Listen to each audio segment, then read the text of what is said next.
And homosexuality bill, everybody was fearing even to move near me because they thought they would also be attacked like I was attacked.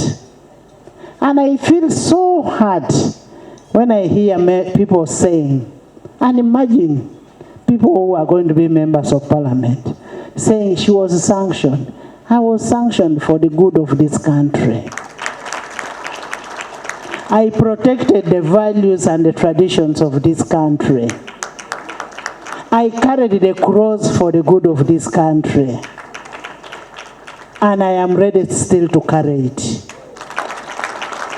And I have said over and over, I do not mind about the sanctions. When I am going to Bukedea, I do not need a passport or a visa. I just go. But what matters to me is, are we serving humanity? Are we doing the rightful thing as per the biblical teaching? That is what matters to me. In a special way, I want to thank the women members of parliament because we were able to do all that legislation with them. The contribution that they made to the excellent performance of legislature in enabling that we delivered to what we did in the spirit of Ubuntu.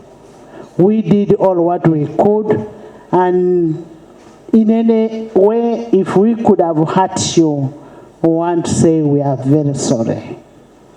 We could have done it knowingly or unknowingly. Honorable members, we are human. Where you see I am making a mistake, and I've always said this in church, that as Christians, where you see we are making a mistake, kneel down and pray for us and say, may our leaders make fruitful decisions. Because we are human, all of us are bound to make mistakes. The women members of parliament for the 12th parliament, we want to welcome you to Parliament of Uganda. Karibu sana. This is a parliament that you must make it your home. If you get stress at home with those men, come and be happy here. Because you do not have stress in this house. You come and make fun, be together, love yourselves, and enjoy yourself in this parliament. This is a place to be, Parliament of Uganda, the 12th parliament. And I am not being mean, but the 12th parliament is going to be more interesting. More interesting. Because we know each other. We have known each other before you came to parliament because of the traversing of votes that we went through. In one way or the other, we got to know each other. Now we are even meeting before we start the house. And we have been having these chats. So it's going to be a very, very interesting parliament. And I can assure you, when we work together, nothing can defeat us. Women leaders, we must strive further to reduce the mortality to below 100 in the medium term and below 50% in the next 5 years. As you legislate, you must be able to be mindful of the mortality rate. And for you to be mindful of that, that means you create awareness, talk to these women, and make sure that you do appropriation. Put money to the health sector that will be able to help the women down there to reduce the mortality rate. And your being in the parliament becomes a blessing to the women outside there. For the girls, we need to tackle the menstrual hygiene by supporting the production and distribution of reusable sanitary pads across the country. I would be very pleased when I am chairing that house, when a woman stands up and says we should put money. We should increase money that supports a girl child, that supports the women in Uganda. Currently, 1.2 million girls of 12 to 18 years in Uganda suffer from unlimited access to sanitary products. You have all gone through this. You'll find that because of that, you will not be able to be at school. Because of the stigma, because you cannot afford the pads. So as legislature, we should be able to lead that war or that fight. 50 to 70% of the girls have dropped out of school because of that issue of the menstrual. So we should be able to support government, support the girl child. And you're here, you are the mother of that girl, you are a mother-in-law of that girl. She will get married to your son tomorrow. But remember, she has failed to go to school because she did not have the pads. She ended up using rags, soil, banana fibers, and causing infection and stigma. As Parliament, we urge the Minister of Finance and Economic Development to consider the tax incentives for sanitary pads in the tax proposals of 2026-2027. We are in a budgeting period. Honorable Nakut, you're in the Committee of Budget and Committee of Finance. You people must bring. And I'm saying you must bring proposals that make us to give tax incentives for sanitary pads.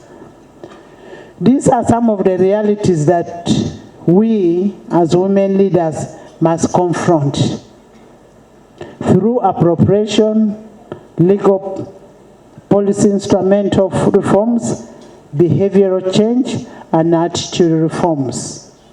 As parliamentarians, as women leaders, we must confront all this.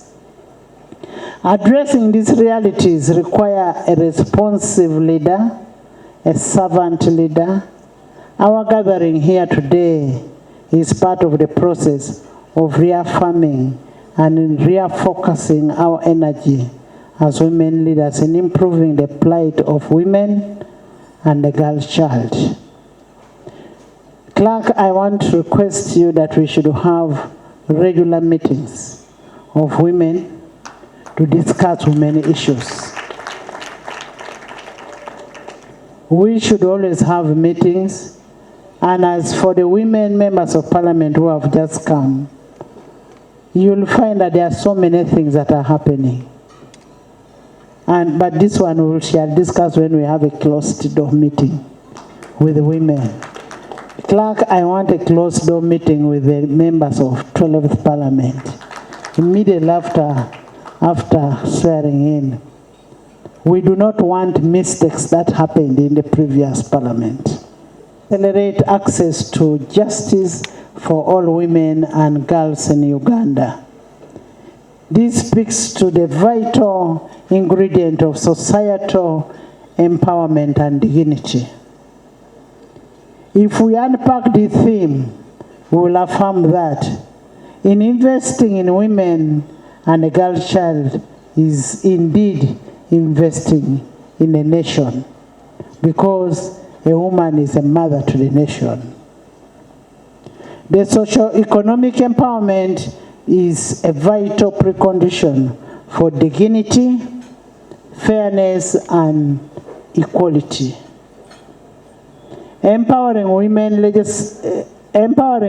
translates into more resilient households, stronger institutions, and safer society.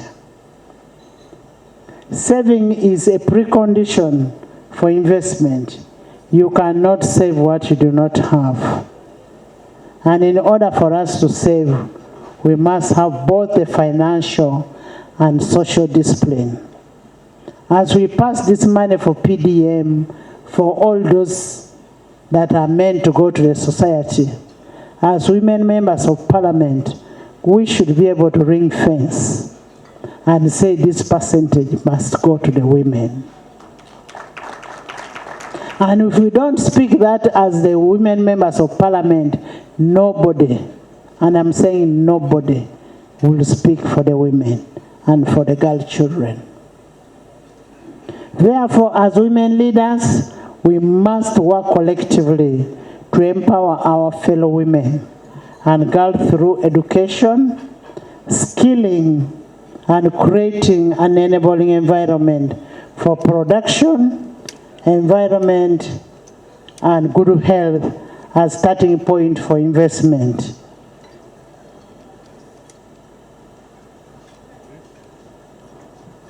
I take this opportunity to recognize and appreciate the strategic intervention of the NRM government led by His Excellency Yoweri Kaguta Museveni towards the women empowerment. And notably, one is education reforms such as the UPE, USE, and the liberation of education sector to ensure the high enrollment and retention of the girl's child at school.